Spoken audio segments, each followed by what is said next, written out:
Welcome, ladies and gentlemen, to another DFS Hockey Report. It is Thursday, October 23rd. We've got a 12-game slate on our hands, and quite honestly, actually making it live at 3 p.m. on a 12-game slate. I'm impressed with myself. So here we are, still obviously 10 minutes late. What would be us without being a little bit late? Nick was getting bored waiting for us. Sorry, Nick. Sorry to keep you waiting, pal. But we're here, 3:10. Ready to go. 12-game slate on our hands. Let's get right into. Oh, I should get right into it. I should ask Zach how he's doing first. Zach, how are you doing? I'm doing great. I've done very little prep for this show today, so we're doing it live. Still muted. Let's get right into tonight's action. With a 12-game slate while Zach figures out his mic. Andrei Vasilevsky projected to get the start for the Tampa Bay Lightning. It's going to be Spencer Knight most likely for the Chicago Blackhawks. Igor Shesterkin likely to get the start for the New York Rangers. Alex Nedeljkovic counter for the San Jose Sharks. Linus Ullmark will host the Philadelphia Flyers and Dan Vladar. David Riddick gets the start for the New York Islanders against the Detroit Red Wings, who are on the second half of a back-to-back, so they'll most likely roll with Cam Talbot. It'll be Sergei Bobrovsky for the Florida Panthers, Tristan Jarry for the Pittsburgh Penguins, Jonas Korpisalo gets a nod for the Boston Bruins, Peter Mrazek for the Anaheim Ducks. Projecting to see UC Saros for the Nashville Predators as they host the Vancouver Canucks, who will go with Thatcher Demko. Connor Hellebuyck gets the nod for the Winnipeg Jets, projecting to see Joey Daccord. Matt Murray started their last game, so it should almost certainly be Daccord for the Seattle Kraken this evening. Joel Hofer gets the start for the St. Louis Blues. Karel Vejmelka confirmed to go again for the Utah Mammoth. It'll be Scott Wedgwood continuing to start every game for the Colorado Avalanche until Mackenzie Blackwood returns. Frederick Anderson projected to get nod for the Hurricanes. Jake Oettinger gets a start for the Stars, who will face the Kings, who are projected to go with Darcy Kemper. And then Calvin Pickard goes for the Edmonton Oilers up against the Montreal Canadiens, who will go with Sam Montembeault. Second half of a back-to-back for the Canadiens. Now let's check in with our guy, Zach, and see if he is with us today. Brock, apparently the people on the streets can hear me. I still cannot hear you. The people on the streets hear me, Brock. Can you check the chat? Still cannot hear you.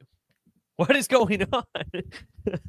Zach is here, but is he here? I'm not sure. We were talking pre-show, so I'm not sure. Maybe it's me. Is it me? No, I think it's you, Brock. Properly. So, still can't hear Zach.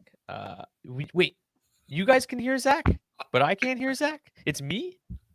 All right. Well, Zach, I'll have to figure out what's going on with me. Let's see. Can you try and end again, Zach? I'm here, Brock.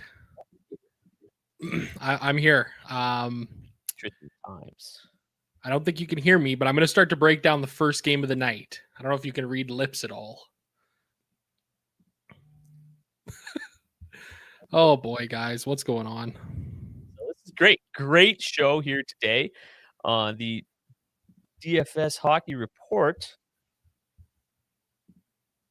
All right, Zach, why don't you take it away with game number 1 if you can hear me, and I'll try to figure out what's going on my end. It's Tampa Bay. All right. We got the Tampa Bay Lightning and the Chicago Blackhawks. We've got the Lightning here as massive home favorites here versus the Blackhawks. 303 on the money line, 3.9 implied total for Tampa Bay. Take a look at the line stats here tonight. Line stacks, rather. Tampa 2 grading out as the best line to target here. Anthony Cirelli, Brandon Hagel, Nikita Kucherov. Mixing up the lines a little bit here in this spot. They're looking like they're in a nice spot here tonight going up against these Blackhawks. Seeing some ownership here on this Tampa Bay side. 8% coming in for Tampa 2, about 11% for Tampa 1 with Braden Point, Jake Gensel, and Gage Goncalves. Pretty easy to see why Tampa Bay is in a good spot here tonight. The matchup scores are very strong for the Lightning here. Pretty much near 100 across the board, or low 90s at the very least. The line stats have been strong so far for Tampa Bay. That second line is looking like they're the stronger of the two options here to target. Chicago 1 coming in as 22nd overall. I don't know how much Chicago I'm going to be playing here. I think it's a pretty easy lineup to fade. Brock, if you can hear me, game 2 is for you. I got you now. Can you hear me? Yes.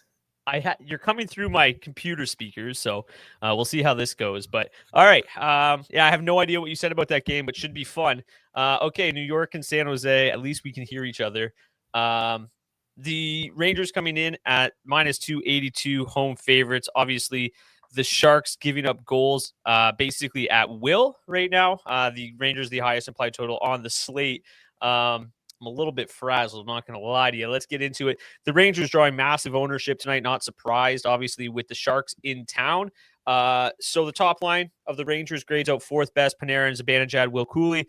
The second line getting a lot of ownership as well, particularly on Miller and Alexis Lafreniere. I still prefer this top line. I think Panarin's starting to find his way a little bit. The matchups on both sides are really good. The second line has a slightly better matchup, but I still prefer New York 1. We take a look at the line stats here. The line stats a little bit better for that top line as well. So I prefer New York 1 over New York 2 this evening. They've got the 12th ranked power play matchup tonight. The power play is still trying to find its way a little bit, but the Sharks PK struggling mightily. So should be a good opportunity here for the New York Rangers to have a big night. On the flip side, not really all that interested in the San Jose Sharks. I played them the other night against the Islanders. That was obviously a much better spot than this one is tonight. The Rangers, I'm just trying to pull up the data here. The Rangers have been pretty damn good defensively so far this season.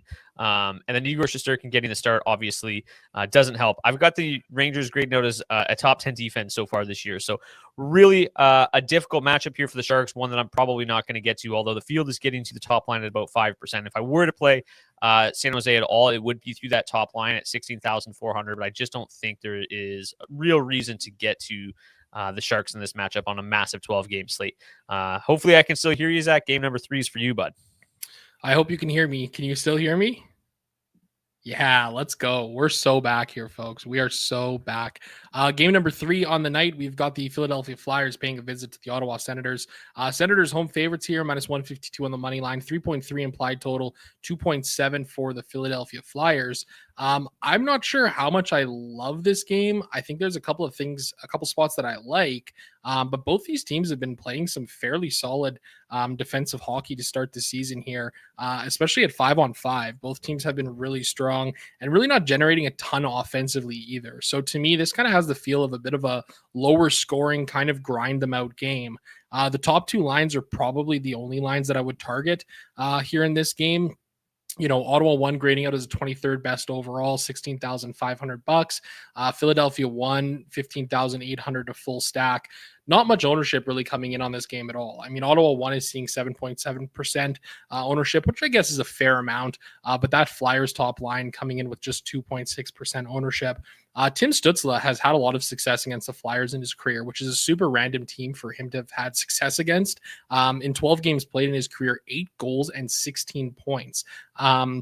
So I think for that reason, I've got some interest in maybe getting to a little bit of this Ottawa 1 side here, mainly around Dylan Cousins and Tim Stützle. Drake Batherson has been putting up a ton of assists so far this season. Small sample size, obviously, but 3.4 apples per hour. He's really not doing much else offensively, not really getting a lot of shots off, not really generating a lot of high quality looks. So I think for me in this game, it's probably that mini stack of Ottawa 1 or bust here. The matchups here in this game are pretty bleak for both sides. It doesn't have a super high pace score, and even the line stats, when you look across the board here for the combined numbers for these players on these lines, it's really not all that pretty here. So I think for me, it's pretty much Ottawa 1 or bust here in this spot. What about you, Brock? I don't really see any need to go crazy on this game whatsoever. Yeah, I probably won't play this game at all, to be honest with you. The Flyers are just been so good defensively this year in terms of 5v5 expected goals against per 60. The absolute best team in the NHL. The problem is offensively, they've really not generated much. So I bet the Flyers to win this game. I think they were like plus 145, if I remember correctly. What are they at right now? Plus 130. So yeah. I bet the Flyers. I think they can win this game. I think defensively they're really good. Dan Vladars looks good, but I just don't think there's going to be a ton of offense in this one at all. So yeah, I'm not really expecting much offense. I'm not really targeting this game. I think the Flyers, if they continue to play as tight defensively as they have, it's going to be tough for Ottawa to generate much, and then the Flyers, really just aren't good enough offensively to take advantage the other way. But Owen Tippett, Noah Cates, like a couple guys playing really well. I just think on a smaller slate I'd maybe get there, but not a slate of this size. Ooh, I get the Islanders and the Red Wings. Red Wings really never got anything going last night. I middle of all the I can't hear you bullshit we went through this, at the start of the show. Jim said, made me laugh. Yesterday's slate was projected to be ugly, and it still disappointed. And it was just an absolute gong show of a slate. I wonder if I can pull it up here still. If I still got it, it would be real fun to share. Let me see. Where are we? I pulled it up. Okay, so this was the scoring last night. Line 1, 3 goals. Line 2, 4 goals. Line 3 had 4. Line 4 had 3. And the D-men had 2 goals. It was just as bad as it gets with DFS slate. It was like you just couldn't get to the right spots. It was so ugly. So tonight's slate projects to be a little bit better. But anyways, the Red Wings were, looked to be in a good spot last night, but just never really got anything going. They got into penalty trouble, which is hilarious because I said they've been super disciplined. They couldn't stay out of the box. They never really got it going. And the Sabres did a good job protecting Colton Ellis. So yeah, I like the Red Wings here in a little bit of a bounce back spot. As I mentioned, the Islanders have just been so bad defensively.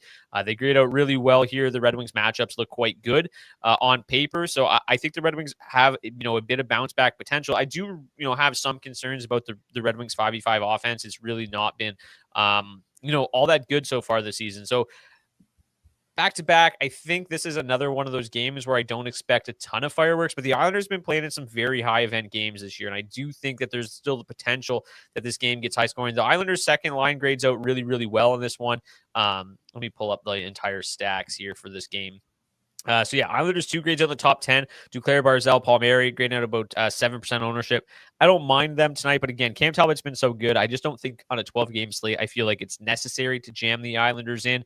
On the flip side, the Detroit Red Wings top line, really good numbers. Like Larkin point in every single game. Finney's really heating up. Raymond seeing literally no ownership. Like I think the Red Wings, with as bad as the Islanders have been defensively, I think are going to want to really get that sour taste out of their mouth from last night. And I think they're in a really nice low-owned spot. They grade out 21st, but like from a contrarian perspective, no one is playing them.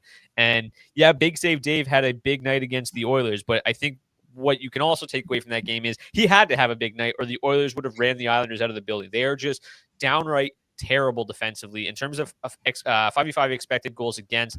They are, where have they gone? They've actually improved a little bit, but this is a team that, the power play for the Red Wings is in a really good spot as well. This is one of the worst PKs in the league, and the Detroit Red Wings power play without Patrick Kane not quite as good, but I think this is a bit of a get-right spot here for Detroit after a tough loss last night, and at no ownership, I'm willing to take some chances there. Detroit, too, has really, really good underlying metrics, even without Patrick Kane. They haven't done anything yet, so I don't know if I'll actually get there, but it's worth mentioning at 13,900 that their underlying metrics have been pretty good. The Islanders, again, on a 12-game slate, I just don't really feel the need to get there. They were in a bit of a smash spot against the Sharks the other night and really didn't get there. Like the scoring was really spread out. They scored goals, but from a DFS standpoint, they weren't amazing. So I probably won't get to the Islanders. Maybe I'm just being Red Wings homer. Do you have any other feelings for this game? No, I kind of agree with you here. Like, I don't mind getting to a bit of this Islanders spot here tonight. I think the Red Wings are okay, especially with that top line. Like you mentioned, like it feels like they're kind of chugging along here at a pretty good clip. So I kind of like that idea you got there. Let's move on to game number 5. We've got the Florida Panthers and the Pittsburgh Penguins. Yeah, the Florida Panthers returning home after a very rough 5-game road trip. They're coming in as pretty heavy favorites tonight, minus 184 on the money line, 3.5 implied total here for the Florida Panthers, 2.6 implied total for the Pittsburgh Penguins. On this 5-game road trip, the Panthers went 1-4, and they scored only 8 goals in the entire road trip, including 4 goals in their last game of the trip against the Boston Bruins. There's a lot of ownership coming in on this Florida Panthers side tonight. Florida 1 grading out 7th best overall on the slate. 10.1 or 10.2% ownership for Florida 1 and 8.8% ownership on Florida 2. I'm not going to lie. I don't really love this spot here for the Florida Panthers.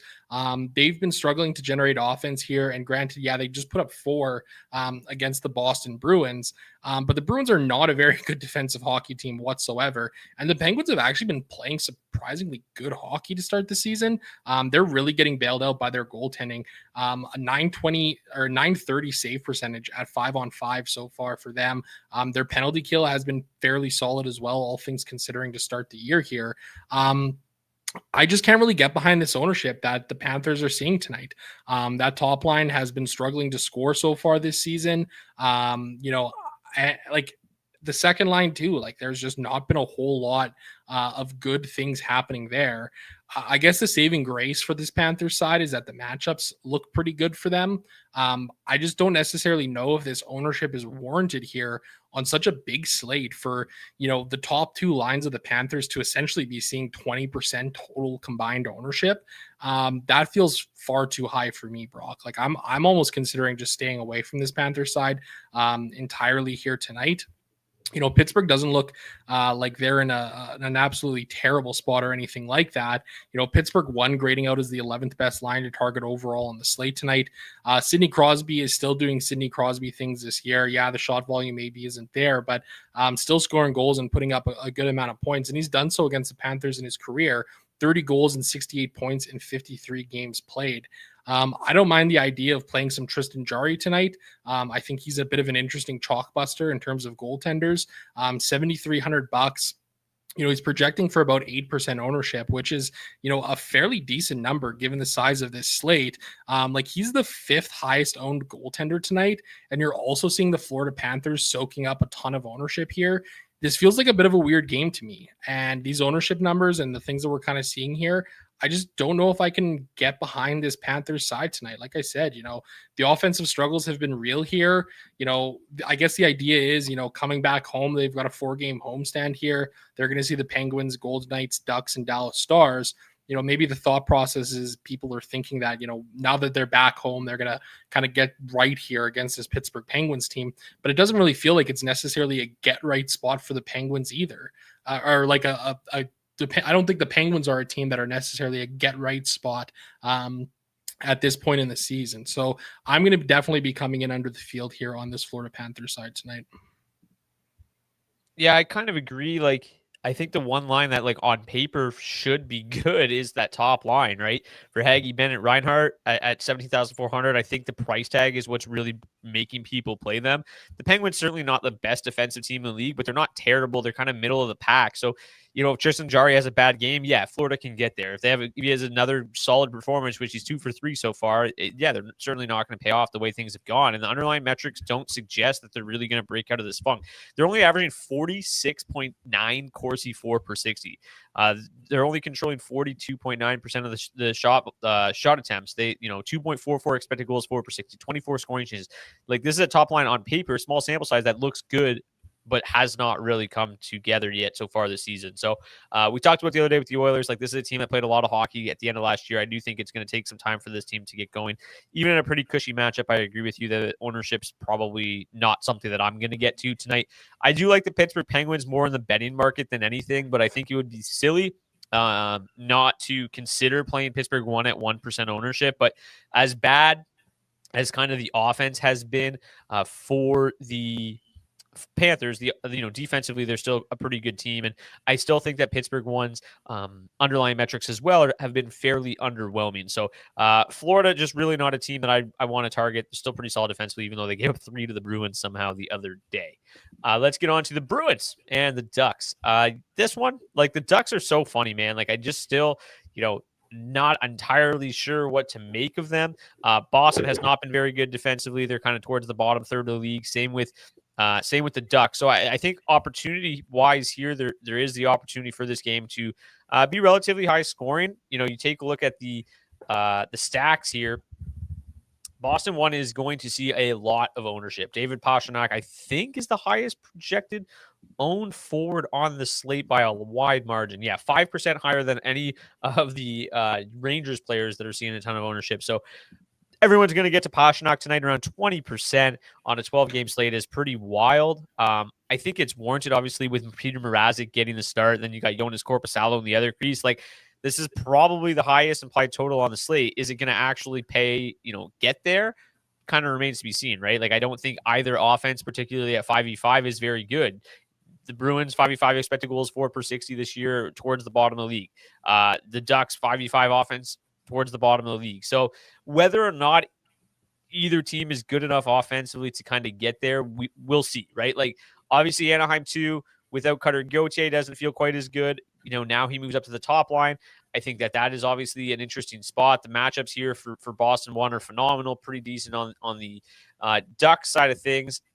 Underlying metrics still kind of wonky for both sides. So if Cutter was still on the second line, I'd have a little bit more interest. I still don't mind, pairing him with Leo Carlson as a mini stack option tonight on the Duck side of things. Korpisalo, not a very good goalie. Mrazek, not a very good goalie. So I do want to get down on this game. I just don't really think I'm going to meet the field, especially on Boston 1. I never get Pastrnak right. So maybe this is I'm not the best person to break down Pastrnak chalk. So what are your thoughts here on Boston 1 this evening? I think it's interesting. I think it's kind of similar to the Florida Panthers here. The ownership is probably too high for my liking. 13% for Boston 1 just feels kind of gross. They're the second highest owned line on this slate as a whole tonight. I just can't necessarily get behind that number. Again, I think it's kind of interesting when you look at Pastrnak. He is the one that I would absolutely be targeting here. Just great again to start the season. Tons of shot volume, 12 goals and 20 points in 18 games played against the Ducks in his career. I think I prefer Pastrnak as kind of a one-off option than anything else here. I don't know if I love the idea of going for full stacks. You can't really build around their power play because their power play is absolutely horrendous, and the Ducks penalty kill has been extremely solid to start the season here, which is quite a surprise to say the least. So kind of like with Florida 1, man, I'm going to be coming in under the field on Boston 1 as a whole, but I'm definitely going to be sprinkling a little bit of pasta tonight. Yeah, you take a look at their line metrics here. Really not surprising. They're not great. 2.2 expected goals for per 60, 25 scoring chances, 5v5 for that line as a whole. So I agree. It's more of like a Pastrnak, maybe a Pasta, McAvoy mini stack, which I think is going to be wildly popular. I think McAvoy is the highest projected owned defenseman. Yeah, he is. So you take a look here at the where are they? They're just not generating a lot, right? In terms of stats, Pasta's great. 31 shots in 8 games is insane, but not a lot of volume from Geeky, just 9 shots on goal in 8 games. Lindholm, same, similar stories, about 2 shots per game. So not a ton of volume here from this team outside of Pasta, which isn't surprising. He's kind of just a one-man band at this point. So I agree, probably mostly Pasta one-offs for me. I certainly won't get to 13% Elias Lindholm. Take it away on Nashville and Vancouver. Yeah, we've got the Vancouver Canucks paying visit to the Nashville Predators. Predators home favorites here, minus 112 on the money line, 3.0 implied total for them, 2.9 for the Vancouver Canucks. This game feels kind of gross to me. I think this Predators team is, not a great hockey team. The top line's only seeing about 5% ownership, grading out 19th best overall to target on this slate here. $15,500, dirt cheap to really get to these guys if you want to. The Canucks are just not a good hockey team. They played their last game against the Pittsburgh Penguins. Elias Pettersson saw 9 minutes and 28 seconds at 5-on-5. That was the lowest of any of the 4 centers. And Adam Foote kind of came out and said, well, that's largely because there was a lot of special teams play for Elias Pettersson, taking a lot of the quote hard minutes on the penalty kill. But that is not an encouraging sight to see for your $11.6 million man. So count me out on this Vancouver side. It is just too thin. It's too gross for me. There's really no ownership coming in on Vancouver whatsoever. I think one thing that's kind of hilarious, people were pointing this out in the Discord, is Zach, make sure you talk about the Vancouver and Nashville game tonight because of the player versus team stats that I'm always able to pull up. Steven Stamkos, 23 games played against the Canucks in his career, 19 goals and 31 points. He's literally seeing no ownership here tonight at $5,000, under 1% ownership. I think it's interesting to get to him for that reason. But beyond that, I really don't have much interest in this game here whatsoever. You can maybe talk me into a little bit of Philip Forsberg here in this spot tonight. It's not like the Predators power play has been good at all this season, grading out 26th overall. And they're going up against a poor Canucks penalty kill, 22nd overall.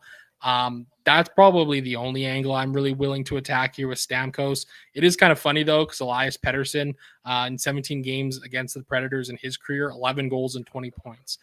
So maybe this is a get right spot for Pettersson, but I'm not necessarily willing to put my money where my mouth is on that front tonight. Yeah, I actually think this game's got sneaky high scoring upside. Mostly just due to the fact that both these teams are absolute cheeks defensively. so far this year. In terms of 5v5 expected goals against, Nashville's actually the worst in the league right now. Vancouver's 4th worst in the league. Are either offense good enough to take advantage? I don't know. Both goalies obviously pretty good, Demko and Saro. So I think it's a sneaky game environment. I think that if Nashville couldn't cash on as like massive chalk against the Ducks the other day, are they going to be able to come through against the Canucks tonight? Not sure. I feel better though about the Nashville side of things. Like I'd rather get to like Evangeliste at 3,500. I think that price tag's nice. Forsberg at 7,200. Roman Josi. Like those three are interesting to me. On the Vancouver side of things, like I still think Connor Garland's a good one-off at 5,500. Brock Besser's back in tonight with Jake DeBrusk, with Max Sasson. I think that is an interesting line. Like I have an odd feeling that this is going to be a high-scoring game. It'll probably be 1-0 now, but yeah, this game feels okay to me for some reason. Maybe I'm out to lunch, but I think like with no ownership seemingly coming in on this side, I think that I'm going to get to this game a little bit. I think the price tags are attractive enough to at least pay some attention to, especially given the defensive metrics on both sides of this hockey game. Oh boy. Winnipeg and Seattle. This game, however, not very interested. Like, I think it's obviously just a cop-out to just come in and be like, I'm going to play Winnipeg 1, and that's it. But that's literally the only line worth considering. They're not really drawing much ownership. Mark Scheifele just on an absolute heater to start the season. And while Seattle, I said it kind of throughout the last week, like, Seattle's a team that I'm having a really hard time figuring out. I think maybe part of that just has to do with how banged up they are. Like to start the season, kind of your typical good defensive metrics from Seattle. But now they've given up an average of 30 shots against in their last 3 games, defensively starting to fall apart a little bit. And I think that's probably all to do with the injuries, right? Missing Riker Evans, missing Brandon Montour on the back end, missing 3 key forwards. They are expected to get Mason Marchment back tonight at least, but like still missing Capo Caco, missing Jared McCann, missing Frederick Gaudreau, and then maybe getting Marchment back tonight. Like this is still not a very good hockey club right now. And I think that this is a team that the Jets can't take advantage of. The problem is outside of like that top line and that power play, there's just not a lot to like about this Jets team right now. Like they are simply not generating enough at 5v5. They are second worst in the entire NHL. Seattle is the worst team offensively at 5v5. So 2 just horrendous 5v5 offenses going head to head here does not look like a good game environment at all. But I do think Winnipeg 1 at 5% ownership is still good enough where they can get the job done against a banged up Kraken team. 5v5 metrics, are good. The matchup is good. This kind of shows exactly what this line is about. They're just talented enough to overcome just kind of mediocre results, but they also see 32% of the 5v5 ice time. They fully correlate in the top power play unit, which has is the number 1 unit in the league, going up against a 23rd ranked unit. The only thing holding them back from having a good ranking tonight is the fact that the Kraken are very disciplined. So literally only Winnipeg 1. I won't even consider Seattle tonight. I think Connor Hellebuck is a fine play between the pipes. Probably not going to see the most volume, but grades out to be the number 1 goalie projection-wise overall. Still projected to see 28 shots against because as bad offensively as the Jets are and as good defensively as they typically are, that just hasn't been the case. I think a lot of that has to do with the fact that Adam Lowry's out. A lot of that has to do with the fact that not Dylan DeMello. Why is his name escaping me? Help me out here, Zach. What's his name? Brandon Montour? Nope, Dylan Sandberg. There it is. Dylan Sandberg and Adam Lowry both out. 2 kind of really key pieces to their defensive play. So I think that opens up at least a little bit more volume for somebody like Connor Hellebuck tonight. So I like him a lot between the pipes. I like Winnipeg 1. That is the extent of it for me. 2 updated logos here for you to break down. Seattle versus Utah. Finally got the Mammoth in there. Beautiful. You love to see it finally. Yeah, we got the Utah Mammoth visiting the St. Louis Blues tonight. Blues home favorites -115 on the money line. 3.0 implied total for St. Louis, 2.9 for the Mammoth. Utah 1 grading out as the best line to target in this game here tonight, 18th best overall. To be totally honest with you, though, I don't really know how much interest I have in this game. Both teams have been fairly solid defensively to start the season. The Blues are probably giving up more goals than they should right now, kind of getting sewered by their goaltending to start the year here. I think getting to this Utah side is maybe an okay way to go here. Utah 1 grading out 18th best, Utah 2 grading out as 32nd best overall. But that second line for the Mammoth, I mean, that's probably the one that I think I would have most interest in, largely with Dylan Gunther and Logan Cooley there, who have been pretty solid to start the season. Nick Schmaltz obviously having a good start to the year here, tons of shot volume from him. I think there's some reason to get to this Mammoth side a little bit here. They're drawing like no ownership whatsoever. I think it's an okay enough spot to get to them a little bit. Joel Hofer between the pipes tonight, he has been terrible to start the season. For St. Louis, 824 save percentage in the 2 starts that he's had. And his 1 start against the Mammoth, was not a win, 3.1 goals against average at a 900 save percentage in that game. So I think for me, I've got a little bit of interest in getting to this Utah side of things, but it doesn't really feel like the best game environment here. 2 teams that are fairly stingy defensively. St. Louis especially, they should be better or allowing fewer goals against. The problem again is just kind of the goaltending thing for them there. So I don't mind the idea of Utah maybe being able to take advantage of that. But they've been solid defensively so far this season, Utah. And I mean, there's just nothing going offensively for the St. Louis Blues club right now. So I don't really know if I have a whole lot of interest in getting to the St. Louis side at all. Yeah, I agree with you. I don't really like St. Louis at all. Utah is interesting. Like Joel Hofer, not good to start this year. About a 904 save percentage after the Four Nations face-off last year. Just kind of a very average goalie. So I think that they're somewhat interesting, like you said. Not seeing a lot of ownership, not really all that expensive, 16,200 and 17,000.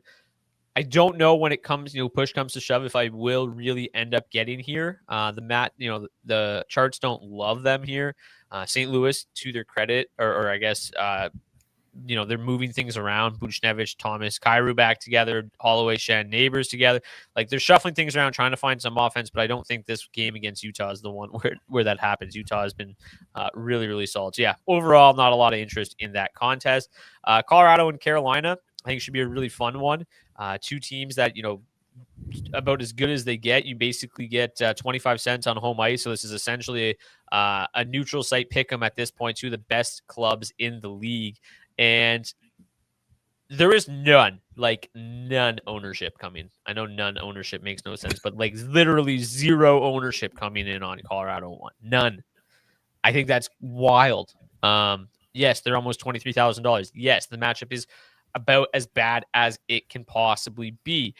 Defensively, the Carolina Hurricanes grade out the 10th best 5v5 expected goals against. The Avalanche, 6th best 5v5 expected goals against per Sports Logic. 2 of the best defensive teams in the league. 2 of the best offensive teams in the league, both ranking in the top 5. So I think, I thought the other night, Colorado going into Utah, that was going to be like a tighter checking, lower scoring affair. It was wide open. There was 30 plus shot attempts on both sides. I think that's possible tonight. Are you really going to put McKinnon out there for 33% of the ice time against Jordan Staal? Probably not. I think there's a chance this is the highest pace game, or it's the highest pace game on the slate. Like with no ownership coming in, I do think there's a potential for this to turn into a little bit of that game we saw the other night between Carolina and Utah, or Colorado and Utah, where these 2 teams trade chances and there is no ownership coming in to speak of. So I think this is actually a pretty interesting game environment, considering both teams are very good defensively. They're both also spectacular offensively. So I think that this one also has some sneaky potential. You look at the 2 meetings between these clubs last year, 6-4 and 5-3. So these aren't matchups that were necessarily low scoring, and they were similar teams last year, right? Not much has really changed between these 2 clubs in the offseason. So, you've got the revenge narrative, obviously, with Marty Nachas and Brent Burns. So I think that this is very interesting spot. Even looking back 2 years ago, 6-4 and 5-2 2 years ago. So these last 4 games between these two clubs have been very high scoring, and there's absolutely zero ownership coming in on this game. I think that both teams are plenty good enough to generate enough offense in this game at no ownership to strongly consider. I think like you don't really need to get too cute with it. Like the top line for Colorado, top line for Carolina. I still like Logan Stankoven and Jackson Blake in kind of lower owned spots here tonight. Still really cheap. Matchup scores aren't going to suggest they're very good plays. The power play matchups are both horrendous. Both power plays struggling. But I just think there's an opportunity for these two to just say, you know what, let's trade chances tonight, similar to that Colorado-Utah game, and then the score could get up there. At no ownership, I think the price is worth paying up in a contrarian spot. Do you feel the same way, or are you on the opposite side here? Yeah, I actually agree with you here. 4 games played between these two teams over the last 2 years. The home teams have won each of the 2 games. Colorado's 2 wins at home, 6-4 win, 6-4 win. Carolina's 2 wins at home, 5-3 win, and a 5-2 win. I kind of like the idea of attacking this game for that reason. I mean, you take a look at those numbers in the past there, they've been high scoring, back and forth offensive shootout kind of style games. So I don't mind the idea of kind of attacking this game for that reason. I talk about it all the time, paying up to get different. I'm fine doing that here on Colorado 1. I mean, you're really paying up to get different here, but I think there's enough options out there to sink the salary for any lineups, including Colorado 1. This Carolina side too, like I think they're interesting. This top line has obviously been great to start the season. Jackson Blake on that second line has been great to start the season here. So I kind of agree with you, man. I think this is a sneaky game to attack here on this slate tonight. I think I'm going to be getting there for sure. I think like one thing we need to make clear, like if I'm building a single entry lineup tonight and I'm playing one lineup, probably not the team or the line or the game that I target. But if I'm 20 maxing, like I think 10% of this game or 10% of either side of this game makes sense. Like I do think that this is one at this ownership level that could really make you different tonight and allow you to have a smash game or a smash night. So yeah, I think it's super interesting. And I think obviously if Frederick Anderson ended up getting the start, he's not been particularly sharp either, right? A save percentage under 900 to start the season. That was kind of the case last year as well. Over his last 26 games, save percentage is 898. So really hasn't been sharp despite how good defensively that team is. So interesting game for sure. 2 games left. Let's get to Dallas, LA. Yeah, final game that I'll be breaking down here tonight. We've got the Dallas Stars and the LA Kings. Kind of an interesting game here. Dallas coming in as the minus 141 favorites here versus the LA Kings. 3.2 implied total for the Dallas Stars, 2.7 for the Kings. Kings on the road here visiting the Dallas Stars. Dallas 1-2, both grading out within the top 20, 16th and 17th overall for Dallas 2 and Dallas 1 respectively. That's kind of where any of the ownership is going here in this game, and it's not like there's a whole lot of it heading that way. Obviously a very disappointing night for Dallas a couple nights ago, coming in as, pretty chalky in the DFS streets going up against the Columbus Blue Jackets. Surely they're going to want to kind of try to figure out a way to bounce back offensively from that game. I don't mind the idea of getting to a little bit of Dallas here. Mikko Rantanen and Jason Robertson specifically have really had success against LA in their career. Rantanen, 30 games played, 15 goals and 41 points. Jason Robertson, 11 games played, 6 goals and 16 points in them. Both power plays, or especially the Dallas power play, has been great to start the season here this year. Dallas coming in with the number 1 power play rank. I think it's an interesting power play stack to attack. I don't mind the idea of kind of going that way, with both Rantanen and Robertson together in a lineup. I don't mind that option, correlation there with Miro Heiskanen. They'll blend together at 5-on-5 as well. So I think for me, that's probably the way that I'm attacking this game. I also think this kind of has the feeling of a game that could be lower scoring too. Both of these teams are very good hockey teams in the Western Conference. The Dallas Stars probably a little weaker defensively than they'd want to be to start the season here. but the Kings continuously just being a team that chokes out opposing teams. So I don't think this is going to be a super high scoring game or anything like that, but I don't mind the idea of kind of getting to a little bit of this Dallas side. Just no ownership coming in on this Stars side whatsoever.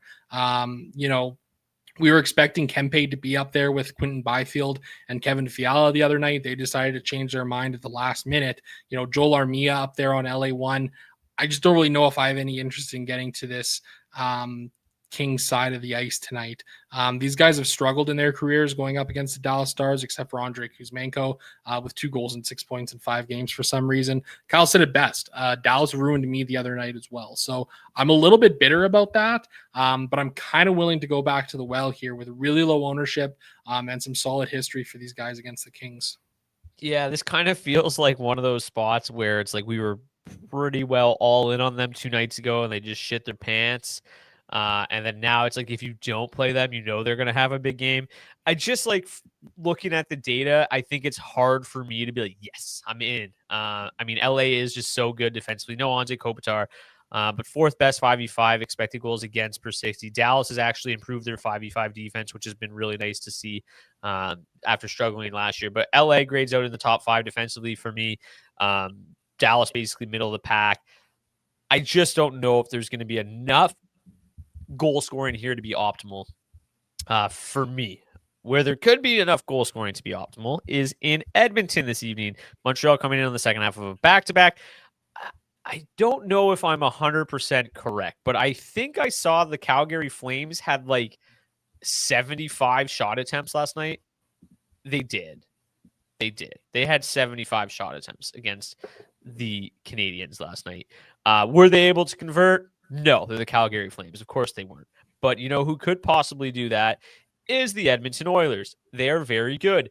The Edmonton Oilers, maybe we fixed them by me breaking down Oilers games. We will see. Tonight is the true test. If they go 2 in a row, then I've obviously done so. Matt Savoy moves up to the top line tonight. We weren't sure if he was going to remain on the top power play unit. He did not. David Tomasek remained up there. Savoy, though, gets look on the top line tonight. McDavid, 9,000. Leon, 84. Boy, just one game, eh? McDavid's had to score 1 goal. And they're like, yeah, you're 9K again. But yeah, 20,200 seems palpable in this matchup. I think that this is a Montreal team that, is not very good defensively.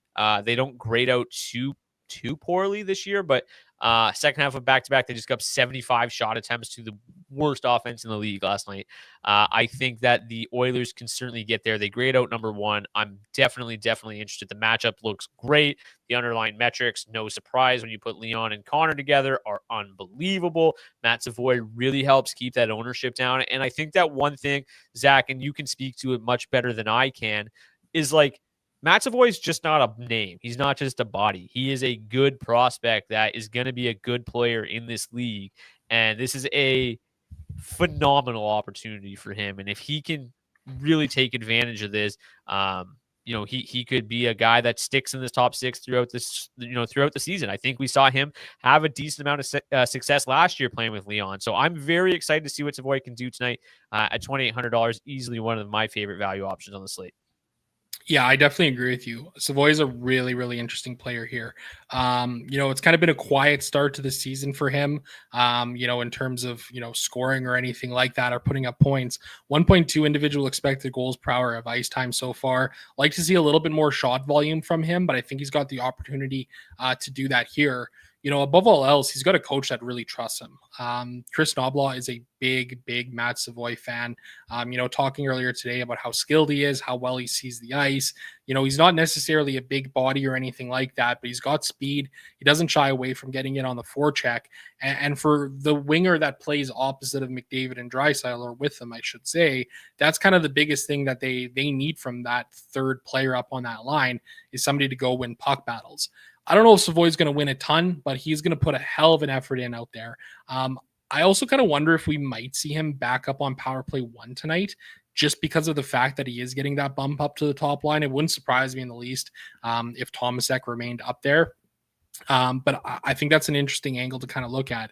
I mean, $2,800 and getting the chance to play alongside McDavid and Draisaitl for a player who is highly skilled, was, point per game player pretty much in the American League last year for the Oilers AHL affiliate.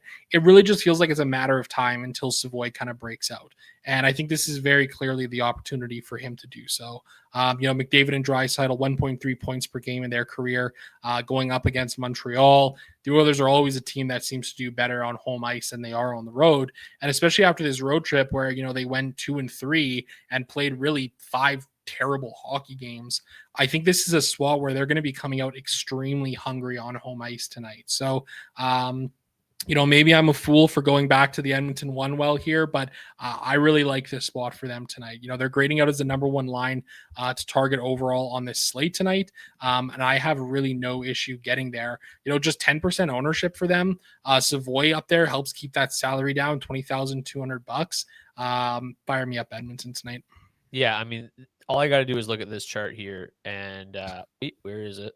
All I got to do is look at this chart here. Oh my God, why won't I go in there? Come on, we can do it. There we go. Let's make it a little bit bigger. I mean, what? There was just pucks coming from everywhere last night against this Montreal team. Yeah, I think that the Oilers are certainly capable of getting it. Outside of Edmonton 1, though, I think obviously when you load up the top line, it makes that top line kind of the only one that really interests me. I don't care that much about Mangiapane, Nuge, and Roslovic. I think that at 20,500, Caulfield, Suzuki, and Slavkovsky that's just too much. The field feels the same way. I don't really feel great about Montreal's depth in the second half of back-to-back. The Oilers have been very, very good defensively, second best in terms of 5v5 expected goals against so far this season. The PK has been good. Power play grades are number 6 for the Oilers, kind of middle of the pack for the Canadians. I don't really feel like I need to play the Habs tonight. I'm going to really be heavy on Edmonton 1 yet again, and no surprise there.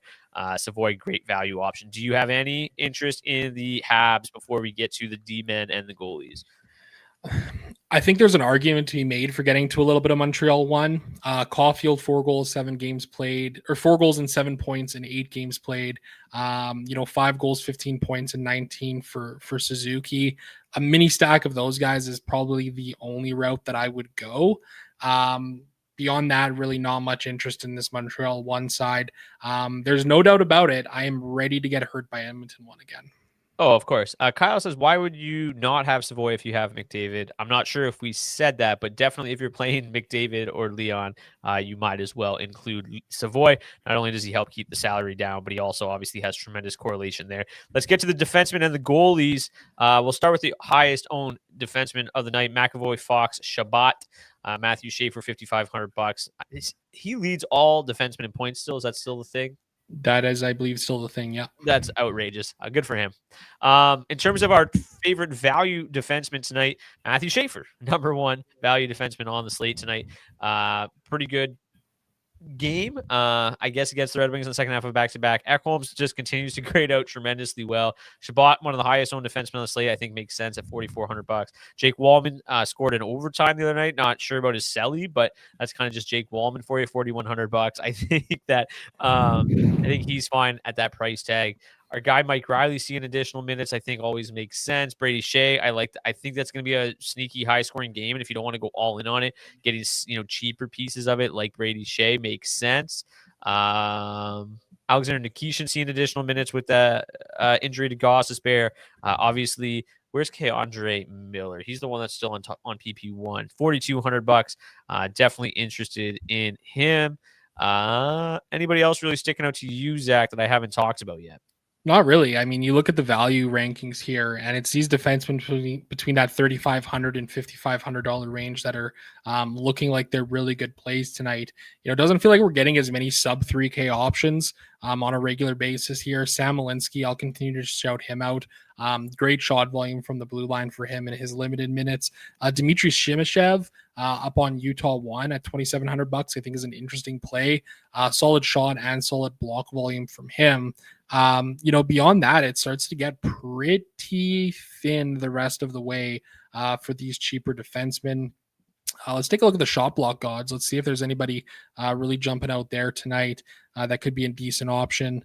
Ian Cole, $2,700. I think that's a fine option there. Colton Parayko, I don't mind that either at 4,500. Like, he's been solid to start the season. But for me, I really like the idea of getting to $4,100 Jake Wallman here again. Guy does just a ton of stuff on the ice all the time. And it was really encouraging to see him come back into the lineup and do so. I think he had like 4 or 5 blocks, a couple of shots as well, and then that goal in overtime too. But Matthias Ekholm at 4K, projecting for just 3.4% ownership. I think that's a really interesting option too. Yeah, spends a lot of time with Connor Leon at 5v5. If you're not able to pay up for Bouchard, I think Ekholm is a nice cheap option. I shared that comment. Pesci is playing awesome. He is not on tonight's slate though. One name I'm going to add before we go to the goalies. I think Alex Carrier, right, really popping here in the value charts in terms of a shot block god.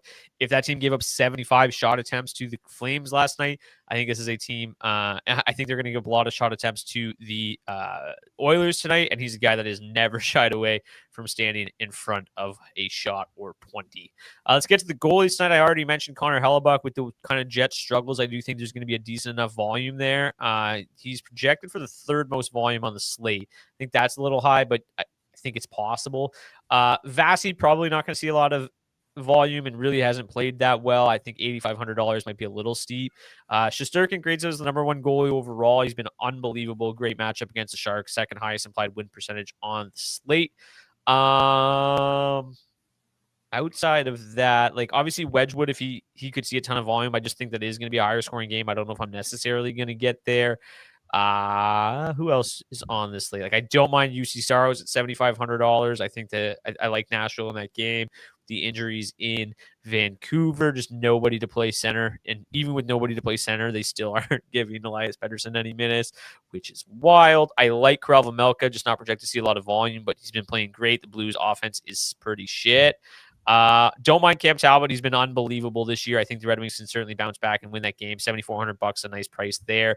Don't mind Darcy Kemper either if he ends up getting the start. Really interested in Dan Vladar tonight. I think he's been unreal. I think the Flyers really do a good job insulating him. I think the Flyers can win that game at $7,400. Definitely in. You already mentioned Tristan Jarry at $7,300. He's obviously shaky. Not the most consistent goalie in the world. On the road in Florida, not the best place to go, but at $7,300, I think he is a bit of a chalkbuster, is seeing some ownership this evening. The rest of these goalies, not all that interested, although Spencer Knight, I think, is always worth considering given how well he's played so far this year. Who sticks out to you? I like the shout on Dan Vladar. He really seems to have turned a corner here from being a shitty backup in Calgary last season. 2 games played against the Senators in his career, a win. It was a shutout, 1.49 goals against average and a 946 save percentage in those 2 games. I think he's an interesting play. I honestly don't mind playing Spencer Knight. The projection is absolutely terrible. He's going to see 30 plus shots at least. He's very live for the save bonus, and he's been great to start the season, man. 11.5 goals saved above expected is like almost 3 goals saved above expected more than like the next closest guy, which is Igor Shesterkin. I think he's an interesting option tonight. He's also got 3 wins in 4 games played against the Lightning, which is kind of hilarious. Where was he? Big Save Dave, maybe an option tonight going up against the Red Wings. Watch it. I know. 4 wins in 6 games played, 1.68 goals against average, 926 save percentage. I think he's interesting. Otherwise, I kind of agree with you, man. I like some of these guys up in this like 8K price range. I think Hellebuck's a fine play at $8,300. I don't mind a little bit of Jake Ottinger too. I think he's always a viable option out there. That's kind of the way that I'm looking at it. I think the one thing to say about Spencer Knight too is the Lightning haven't really looked themselves either. Like obviously getting Kucherov back tonight should help, but like last 3 games, again, obviously Kucherov missing 2 of them, just 5 goals in the last 3 games. Before that, when Kucherov was in the lineup, they've been a little bit better, but just if you want, like $6,900 is so cheap. I think if you get the save bonus, even if he doesn't win, Knight makes some sense. Okay, let's get back to the top stacks. Let's get to the big board here. Let's get to our hat trick picks, all that fun stuff. But our friend Peter Borker said, got here late. Who are the top stacks? Edmonton 1 makes a ton of sense. I think Tampa 2 makes a ton of sense. I think both the Rangers' top 2 lines make sense. I really like Colorado as a low-owned option. Boston, one of the highest owned lines on the slate. I think like they make sense, but it just depends if you really want to play him. I'd rather just play Pasta by myself or by himself, excuse me. Those would be my top stacks. How about you? Yeah, I like Edmonton won tonight, obviously, with Savoy up there at $2,800. You talked about Winnipeg 1 being an interesting option. I like going there tonight. Let me just see if I can pull up these numbers here really quickly. I was going to mention it, but I forgot to. Mark Scheifele, obviously, like a heater to start the season scoring. Him and Kyle Connor have been great against the Kraken. Scheifele, 5 goals, 11 points in 11 games, 8 goals and 16 points in 12 games played for Kyle Connor going up against him. So a lot of interest in those two lines for me. I think Utah 2 is an interesting line here tonight as well. That's where a lot of my interest is kind of going tonight. All right. We've been here for 54 minutes. The start was a little shaky. I don't know. I still can't figure out like how I was able to hear you pre-show. And then as soon as I clicked go live, I just couldn't hear you. And then I was like, how dumb is he? Like, I'm telling him he's muted and he's not unmuting him. So I couldn't figure it out. So turns out I'm the dumbass on the show. No surprise there. But okay, let's get to tonight's hat trick pick challenge. If you want to participate in today's hat trick pick challenge, all you got to do is drop your hat trick pick in the comment section of the video on YouTube, not the live chat. Drop it in the comment section. If your player scores a hat trick, we'll get you a $25 gift card to Nation Gear. You can pick up some DFO swag, pick up some other stuff. If you prefer Oilers Nation gear, Flames Nation gear, Canucks Army gear, Blue Jays Nation gear, all sorts of stuff there for you. The other thing, too, if a player scores a hat trick tonight and nobody picks them, anybody that put in a hat trick pick is eligible to win the $25 gift card in a draw. So we already had one this week. We had Jack Hughes score a hat trick. We haven't given that away. So we're going to do the draw tomorrow for Jack Hughes' hat trick. Plus on Fridays, all you got to do is drop a comment in the live chat. We will raffle off another $25 at the end of the show for anybody that dropped a comment in the live chat. So we're going to have 2 $25 giveaways tomorrow. Make sure you tune in for that. We'll give you $25 to Nation Gear potentially. Can we sort by ownership again? Sure. While we talk about it, before we get to our hat trick picks, shout out to our friends at rotogrinders.com for providing projected ownership for today's show. If you want to get Rotogrinders Premium for $20 off, all you got to do is click the link in the description of the video on YouTube. Promo code FACEOFF will get you $20 off your first month of Rotogrinders Premium. Take everything you learned in today's show, put it through their lineup optimizer, and build the perfect lineup tonight. Win some big dough. Rotogrinders.com Premium, available, $20 off. Also, Action Network, 20% off. Action Network Premium for your first month there. That link is also in the description if you want to up your betting game. Also in the description is the link to our DFO DFS Discord. If you want to join the Discord channel, which is growing every single day, talking DFS all day long. Highest owned lines on the slate: New York 1, Boston 1, Tampa 2, New York 2, Florida 1, Edmonton 1, Florida 2, Tampa 1, Ottawa 1, New York 2, Tampa 3. Tampa 3. Didn't really talk about them. They've seen a lot of ownership. Don't mind Bjorkstrand. Don't mind Yanni Gord. Would probably feel pretty good leaving Pontus Holmberg off. But yeah, that's a decent little mini stack there and a really good game environment for the Lightning. Zach, why don't you give us your hat trick pick? Connor McDavid. Okay, fair enough. Connor McDavid is a good pick. I have so many stocks in Artemi Panarin this year. Bit of a slow start. I think he gets back on track here. He has been getting back on track, but I'm going with Brandon Hagel. Nice. Comment your hat trick pick in the hat trick pick challenge on the YouTube video comment section. Thank you guys so much for tuning in. Best of luck tonight. Hopefully you return more money in your bankroll tomorrow than you had tonight. We'll have 5 games. What do we got? 5 games late tomorrow? I think I'm making that up. How many games we got tomorrow? 4 games late tomorrow. Tune in. See you then. Till then. Cheers.